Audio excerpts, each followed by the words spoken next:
Y'all, let's cook a pork butt today. First, I'm just gonna trim off any loose fat. You'll need a really sharp knife for this. And I'm gonna score it. All you do is cut 1-inch cuts all across the fat.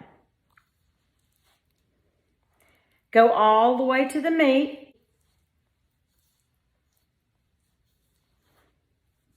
Look how that knife goes through like butter. Look at that. And now we just need some kosher salt. We're gonna get it in all those nooks and crannies. We're gonna get it on each side and on the top.